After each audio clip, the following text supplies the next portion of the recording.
அனைவருக்கும் வணக்கம். அகத்தியர் ஜோதிட வித்யாலயா அறக்கட்டளை நடத்தும் தஞ்சாவூரில் நேரடியாக ஒரு நாள் திருமண வகுப்பு நடைபெற உள்ளது.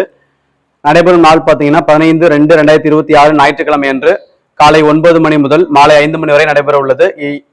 நடைபெறும் இடமானது DK சுப்பையா நாயுடு நடுநிலைப்பள்ளி, நாணயக்கார செட்டித்தெரு, தஞ்சாவூர்ல.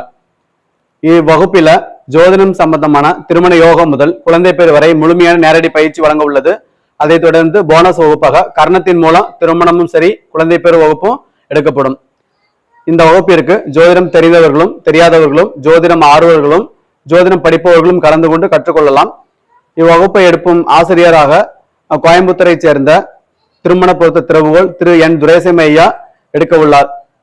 ஐயாவை பற்றி சொல்லணும்னா ரவி பாபா அஸ்ட்ரோ டிவி மூலம் புகழ் பெற்றவர். அதே போல தமிழ்நாட்டில் உள்ள அனைத்து மக்களாலும் பாராட்ட பெறும் ஒரு பெருமைக்குரியவர். ஐயா மூலம் இவ்வகுப்பு எடுக்கப்படுகிறது.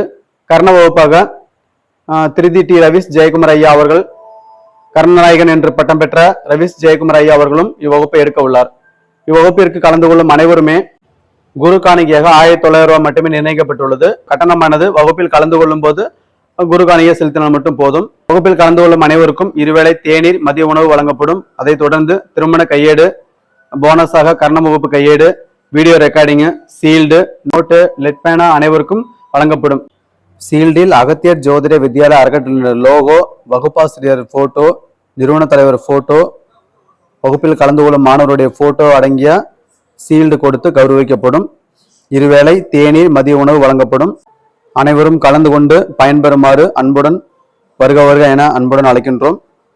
தொடர்புக்கு 95 97 03 41 29 மற்றொரு 70 10 53 59 51. நன்றி, வணக்கம். வணக்கம். இப்போ ஒரு 2 ஜாதகம் போட்டிருக்கேன் பாருங்க. இந்த 2 ஜாதகருக்கு திருமணத்துக்கு நான் எப்போ நடந்ததுங்கிற விளக்கத்தை கொடுக்குறேன். ஆனால் இது வரைக்கும் இவங்களுக்கு திருமணம் நடக்குங்க, அதாவது குழந்தை பேர் இல்லை. அப்போ ஒரு ஜாதகத்தை பார்த்தது குழந்தை பேர் ஏன் இல்லை, அப்போ ஒரு ஜாதகம் பார்த்ததுமே நம்ம இந்த ஜாதகருக்கு குழந்தை உண்டா இல்லையா அப்படின்னு நம்மளுக்கு தெரிஞ்சிடும்.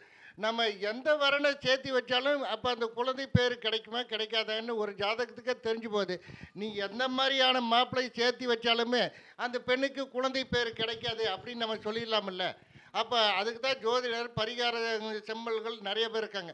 அப்போ அந்த திருமணத்துக்கு முன்னாடியே அந்த பரிகாரத்தை பண்ணி அதையே தலைக்கு வர தலைப்பாவோட போகுமா கொஞ்சம் குறைச்சிக்கலாம். அதாவது ஒரு மாற்று வழி ஏதாவது பண்ணிக்கலாமில்ல.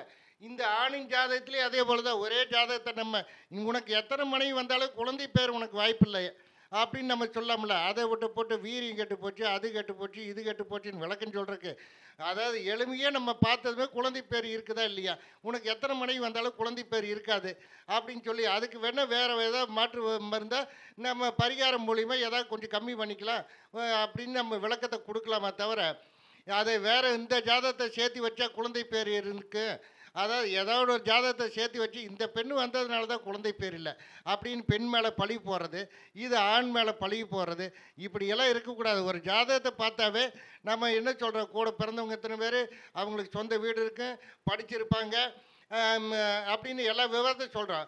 அப்போ வரப்போகிற கணவருக்கும் படிச்சிருப்பார், அவர் கூட பிறந்தவங்க எத்தனை பேர் இருப்பாங்க, அவருக்கு சொந்த வீடு இருக்கும், இது எல்லாம் சொல்கிறோம்.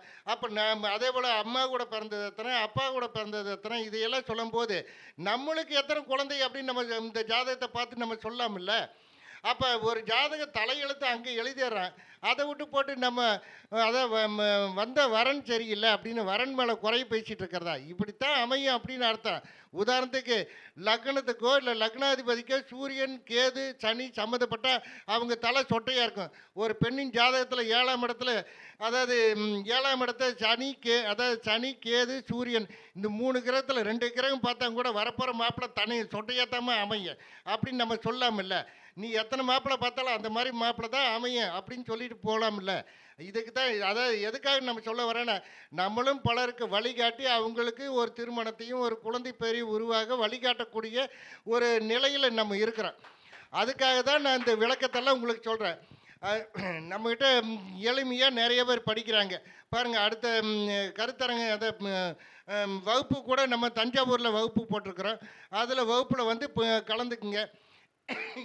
இதை விட என்னை பாராட்டுறதுக்கு கேரளாவில் 28 வருஷமாக ஒரு பிரச்சனை பார்க்குற ஜோதிடர் அவர் என்னை பாராட்டுறாரு. ஐயா, நான் 28 வருஷமாக நான் ஜோதிடம் பார்க்குறேன், ஆனால் உங்கள் அளவுக்கு நம்மளால் சொல்ல முடியல அப்படின்னு என்னை பாராட்டுறாரு. அதெல்லாம் எனக்கு அதாவது பிரபஞ்சம்னு சொல்லக்கூடிய சிவபெருமான் கொடுத்த அருளால் நான் பலருக்கு வழிகாட்டிகிட்டு இருக்கிறேன். அதனால் நீங்களும் எளிமையாக அதாவது இந்த ஜாதக பலன் எப்படி எடுக்கிறது, ஒரு ஜாதகத்தை பார்த்தது பலன் எப்படி எடுக்கிறது, அந்த ஜாதக திருமண காலமோ அந்த வீடு இடம் பிரச்சனை, அவங்களுக்கு சொந்த வீடு இருக்கா வாடகை வீடா, இது எல்லாம் எப்படி எடுக்கிறது அப்படிங்க நான் எளிமையாக ஒரு ஜாதக பலன் சொல்லும் போதே நான் சொல்லித்தரேன். நீங்களும் அதில் கலந்து அந்த தஞ்சாவூர் வகுப்பில் கலந்துக்குங்க, நடக்க போகிற வகுப்பில் கலந்துட்டிங்கன்னா எளிமையாக நீங்களும் ஒரு வகுப்பு போது நான் சொல்லித்தரது அடிப்படை படித்தவங்களுக்கு சொல்லித்தரதில்லை. ஆனால் நம்மக்கிட்ட அதாவது திருமண காலத்துக்கு ஆணும் பெண்ணும் வச்சிருக்கிற அந்த குழந்தையை வச்சிருக்கிற அவங்களே பார்த்து பார்த்து என்னுடைய கருத்தரங்கத்தை கேட்டு கேட்டு அவங்களே ஜோதிடர் ஆகிட்டாங்க. இப்போ அந்த அளவுக்கு வகுப்பில் போய் படிக்காமையே ஜோதிடர் ஆகிட்டாங்க. அப்போ நம்மகிட்ட நேரடியாக ஒரு வகுப்புக்கு வர்றாங்க. அவங்க என்ன பண்ணுறாங்க, ஜாதகத்தை கொடுத்து ஐயா இவருக்கு எப்போ திருமணம் நடக்கும். ஆனால் நான் நடத்துகிற வகுப்பு எப்பவுமே என்கிட்ட இருக்கிற ஜாதகத்தை போட்டு வகுப்பு நடத்துறதில்ல. வர்றவங்க எல்லாருமே ஒரு 10 ஜாதகம் கொண்டாங்க. திருமணம் நடக்காத ஜாதகம், திருமணம் லேட்டாக நடந்தது, திருமணமே இல்லாமல் போனது, அதே மாதிரி திருமணம் பிரிவானது, இந்த மாதிரி ஜாதகத்தை வரும்போது கொண்டு வருவாங்க. நீங்களும் கொண்டு வாங்க. அப்போ உங்கள் ஜாதகத்தை வச்சு நான் உங்களுக்கு விளக்கம் சொல்லும்போது நீங்கள் எளிமையாக புரிஞ்சு பலருக்கு வழிகாட்டுவீங்க. அது அப்படிங்கிறது தான் என்னுடைய கருத்து. சரி, இந்த ஒரு ஜாதகம் இருக்குது, ஏன் குழந்தை இல்லை அப்படிங்கிறத நான் சொல்கிறேன். இது பெண் ஜாதகம், 26/9/72 பிறந்தது, 6/12 AM. இது இந்த ஜாதகர் பிறக்கும்போது சுக்கிர திசை 11 வருஷம் 5 மாதம் 10 நாள். அதுக்கடுத்து சூரிய திசை 6 வருஷம். அதுக்கடுத்து சந்திர திசை வந்தது. சந்திர திசையில் தான் இந்த பெண்ணுக்கு திருமணம் நடந்தது. ஆனால் நம்ம விதி 9ஆம் இடத்துக்கு சம்மந்தப்படாமல் ஒருவருக்கு திருமணம் இல்லை. இந்த சந்திரன் போய் எங்கே உட்காந்துருக்குன்னா 8ஆம் இடத்துல உட்காந்துருக்கு, 11ஆம் அதிபதி. ஆனால் இந்த சந்திரன் என்ன சாரம் வாங்கியிருக்கு அப்படின்னு பார்த்தீங்கன்னா, சந்திரன் சுக்கிரன் சாரம், 9ஆம் அதிபதி சாரம். சாரம் பட்டறனால திருமணத்தை கொடுத்துருச்சு. அப்போ அதுக்கு அடுத்தது செவ்வாய் புத்தி, 5ஆம் இடத்த செவ்வாய். ஆனால் இந்த சனி பகவான் என்ன சாரம் வாங்கியிருக்குது, 5ஆம் அதிபதி செவ்வாய் சாரம் வாங்கியிருக்குது. அதனால சனி புத்தியில் திருமணத்தை கொடுத்தது. செவ்வாய் திசை, அதாவது சந்திர திசை செவ்வாய் புத்தியில் திருமணத்தை கொடுத்தது. ஆனால் இது குழந்தை பேரை தரலை. ஏன் குழந்தை பேரை தரல? அதாவது என்னுடைய விதி லக்னத்துக்கு சம்பந்தப்பட்ட திசைகளை தான் ஒருத்தர் குழந்தை பேர். அதாவது நான் படித்ததுலையோ மற்றவங்க சொல்லி தந்ததோ 5ஆம் இடம் 5ஆம் அதிபதி குரு, இதை தான் பார்க்கணும்னு சொன்னாங்க. ஆனால் எனக்கு அவ்வளவா ஒத்து வரல. இப்போ பாருங்கள், திசைநாதன் எந்த திசை வந்தாலுமே அந்த திசாநாதன் லக்னத்துக்கோ லக்னாதிபதிக்கோ சம்மந்தப்படணும். ஆனால் இந்த பெண்ணுடைய திருமண காலம் சந்திர திசையில் நடந்தது.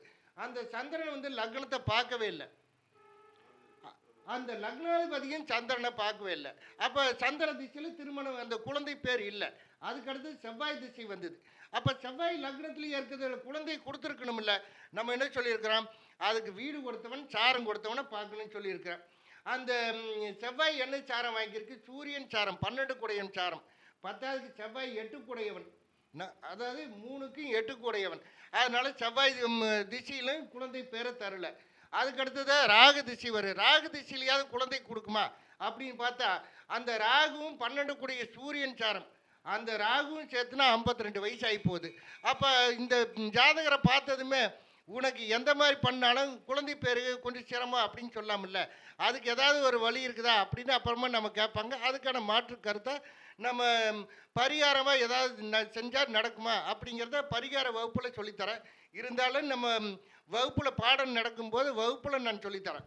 சரி, இது ஒரு ஆண் ஜாதகம். இவர் அதே போல் 25/8/1989 பிறந்தார், 6:30 AM. இவருக்கு பிறக்கும்போது செவ்வாய் திசை 6 வருஷம் 5 மாதம் 20 நாள். அதுக்கடுத்து ராகு திசை 22, அதாவது 18 சேர்த்துனா 22. ராகு திசைக்கு அடுத்தது குரு திசை வந்தது. அந்த குரு திசையில் திருமணத்தை கொடுத்துருக்கலாமில்ல, அப்போ அது திருமணத்தை கொடுத்துருக்கலாமில்ல அப்படின்னு நம்ம பார்க்குறோம்.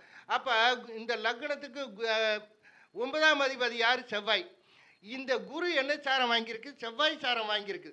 அதனால செவ்வாய் சாரம் வாங்கினால குரு திசையில் திருமணத்தை கொடுத்தது. 5ஆம் இடத்துக்கு சம்பந்தப்படணும். அதுக்கு அடுத்தது 5ஆம் அதிபதியான குரு, 5ஆம் அதிபதியான குரு சுக்கிரன் சாரம், சாரத்தை எழுதலையா, சரி பரவாயில்ல. அதாவது குரு திசை சுக்கிர புத்தி சூரிய அந்தரத்தில் லக்னத்துக்கு சம்மந்தப்பட்ட சூரிய அந்தரத்தில் திருமணம் நடந்தது. அப்போ குரு திசையில் குழந்தைய கொடுத்துருக்கலாம்ல அப்படிங்கிறத கேள்வி. இந்த குரு வந்து லக்னத்தை பார்க்கல, லக்னாதிபதி கூட சேரலை, லக்னாதிபதியின் சாரமும் வாங்கலை. அதே போல் லக்னாதிபதியான சூரியனு அந்த திசாநாதனான குருவுக்கு சம்மந்தப்படலை. அதனால் குரு திசையில் குழந்தை கொடுக்கல. அப்போ வயசுன்னா 38. அதுக்கடுத்து சனி திசை வந்தது. சனி திசை வரும்போது அந்த சனி பகவான் அதே போல் 9ஆம் இடத்தை பார்க்குதான்னு பாருங்கள். 9ஆம் இடத்தை பார்க்கல, 9ஆம் அதிபதி கூட சேரல, 9ஆம் அதிபதி சாரமும் வரல. அப்போ சனி திசையிலையும் இவருக்கு குழந்தை இல்லை. அப்போ இவருக்கு குழந்தை இல்லை அப்படின்னு நம்ம சொல்லிட்டு போயிடலாமல்ல. இப்படித்தாங்க நம்ம ஜாதக பலன் எடுக்கிறோம். ஜாதக பலன் மட்டும் இல்லை, திருமண காலம், குழந்தை பேர், இது எல்லாம் நம்ம நிர்ணயம் பண்ணுறோம். இன்னொரு முறையும் சொல்கிறேன். அதாவது தஞ்சாவூரில் அந்த திருமண கால வகுப்பு ஜாதக பலன் அறிதல் எப்படி அப்படிங்கிறது. அந்த திருமணம் நிலைச்சு நிற்குமா? பழைய பஸ் ஸ்டாண்டு பக்கத்தில் அது இப்போ நாங்கள் நோட்டீஸ் போட்டு விடுவோம், அதில் வேணால் நீங்கள் பார்த்துங்க. அதே மாதிரி இந்த வகுப்பில் கலந்துக்க விருப்பம் உள்ளவங்கள் எல்லாருமே. ஆனால் இது அரிய வாய்ப்பு எல்லா பக்கமும் கிடைக்காது. அதாவது ஏன்னா என்னுடைய அனுபவத்தில் சொல்கிறேன், லட்சக்கணக்கில் செலவு பண்ணாலும் கூட இந்த எளிமையாக சொல்லித்தர வகுப்பு கிடைக்காதுன்னு நிறைய பேர் சொல்லுவாங்க. நீங்களும் பயன்படுத்திங்க. அதாவது உங்களுக்கு அதாவது பயன்படணுன்னு விதி இருந்ததுன்னா கண்டிப்பாக நம்மளை கான்டாக்ட் பண்ணுவீங்க. ஒன்று என்னை தொடர்பு கொள்ளுங்கள், என்னுடைய நம்பர் தரேன், என்னை தொடர்பு கொள்ளுங்கள். இல்லைன்னா அகத்திய ஜோதிட குழு ஆசிரியரான ரவி ஜெயக்குமாரை தொடர்பு கொள்ளுங்கள். இது அரிய வாய்ப்பு, பயன்படுத்தி கொள்ளுங்கள். நன்றி, வணக்கம்.